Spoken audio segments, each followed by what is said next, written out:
We wanted to win very well, just coming in the game, just the intensity, just 50-50 balls, and just coming as humble as possible. Are you anticipating that you're going to see the ball quite a bit Friday night because of the fact that Homestead's a little bit smaller, that you feel like you may be able to post up better in the middle? Yeah, I think I will. I think we'll adjust to their defense or what they throw at us.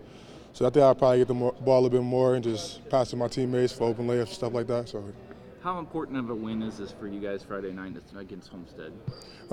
It's very important. Probably our biggest game this year because we both got something to prove and something to lose. So I think we'll be prepared. What's some of the things coaches warned you about Homestead this week?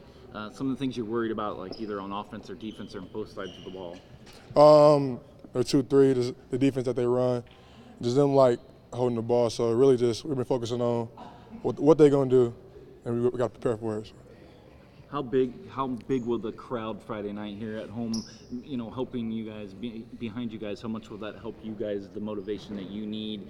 If the game's tight late in the game, if it's tight, how much will the crowd noise and the enthusiasm, I guess, behind you guys help you? We adjust well to the crowd, so that really boosts our energy up. So I think we'll adjust very well and just play our game, just be as humble as possible, really. What are you looking forward to on Friday night during the game? The intensity level, our energy, the fans, and just putting on the show. It's an important game. It's a big game for both teams. Both teams looking to win. It's just going to come down to who won it the most. Homestead is a little bit smaller than you guys. Does that work in your advantage? Are you guys working on that in practice this week? Yeah, we're just going to basically stick to our game plan. We know that they're smaller than us, so we're going to do our game plan that we talked about in practice. You obviously at home it helps you guys, but what can you not overlook from Homestead? You can't be complacent just being at home. How much work do you have to work to make sure that you guys stay focused and beat them here at home? We got to lock in on defense because, as you know, they have good shooters. They can shoot off the dribble. They can shoot off the screens. We basically got to play defense and stick to our game plan, and we'll be fine. Just close out on the shooters hard. That's what we're going to do, stick to the game plan. What will this crowd on Friday night be like for you guys, and how much will you guys be able to feed off of that energy? Oh, we love the crowd. The crowd gets us going. It's just a lot of emotion on the court, the going back and forth, just the energy. The atmosphere is great. It's a place where you should be. The great thing is you got certain games that you circle before the season starts, and anytime you get an opportunity to play against Johnson's team, you know you got to bring it. So. Our kids love playing Homestead. Those guys play so hard. They're like the mark of what every program is trying to get to. So, a lot of your practices or motivations is built off their success. So, your kids are automatically motivated. So you don't have to say, hey, we're playing Homestead or anything. They know it's on the calendar. They know it's coming. The biggest thing is keeping them calm and keeping them focused as we go through the season to say, hey, we still got other games we got to win before this game, and then when that game happens, we got to execute what we're trying to do. So. And obviously, you guys sitting undefeated in the conference, and Homestead only behind, but just with one loss, and then you even got Carroll with one loss. Yeah. How again? Reiterate the fact that this puts you guys somewhat in the driver's seat. If it's at least beating Homestead and giving them 2 losses in the conference. Yeah, Friday. I would rather be undefeated. I can't sit and say I wouldn't be, but like you said before, we got a tough group of games coming up over the next few weeks. The biggest thing is, you want to cover your home base. You want to win a game that you're at home and you want to try to hold serve. We take one game at a time, so we never kind of look at it and go, oh, we got to beat Homestead, we got to beat Carroll. Hey, we got to play in Homestead right now. We got to beat them, and that's a tough task. Anytime you go up against those guys. So, the biggest thing is just to concentrate one game at a time, put that game plan together, make sure your kids understand it, make sure they're prepared for it, and then just go out and play your game and let the rest take care of itself.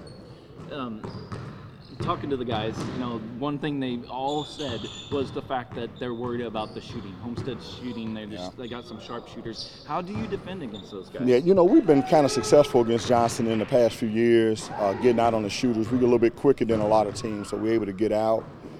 The biggest thing is to just limit how many open shots they get. Johnson runs so many different sets. He'll change up and screen. Instead of in the corner, he's screening on the side. So you got a lot of different ways. There's no way to just stop them. What you want to do is get your hand up as much as possible. So we count how many open threes did we give them. So we try to limit that.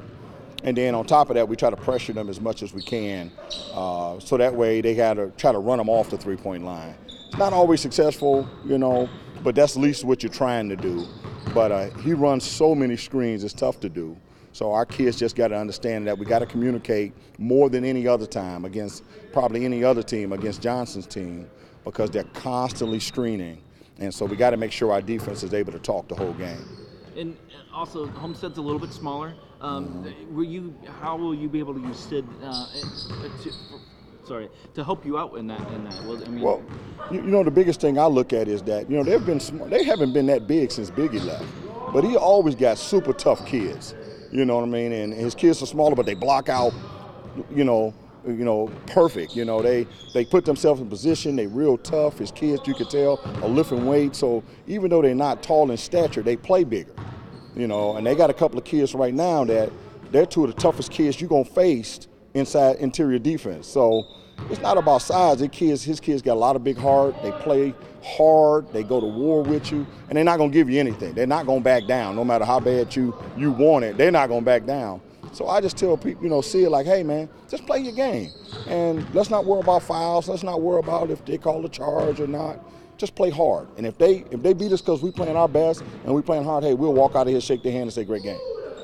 What are you looking forward to on Friday night? Oh man, I love this. This is really what when I came to Northrop, it's taken so long to get it to this point, and we finally got it there. And it's just one of those situations where you got a great coach coming in. I feel like our program has finally started moving up as far as respect goes. This would be a good game for the program and for the Northrop community to let them know that we're a little bit further ahead than some people think we are. And I kind of mentioned that during the media day, and everybody was kind of like, and some of the coaches who had faced me over the summer was like, I don't think they understand what you got there, do they? And I was like, no, they don't, but let's keep it quiet. So this would be big because, one, it just signifies that, Northrop is starting to come around. And two, the excitement of playing against Homestead. They're number 5, number 6 in the state. They're going to play their best. So you get a chance to see how good you are. This is really a chance for us to see if we really want to compete for state, if we really want to be serious come sectional times. These are the type of the games that are like barometers for you. So if we're serious, we got to work on this. So, that aspect of it, and the fact that the crowd is going to be there, and you got 2 great teams, 2 great coaches going against each other, 2 completely opposite philosophies going against each other, kind of getting a chance to see that is always fun.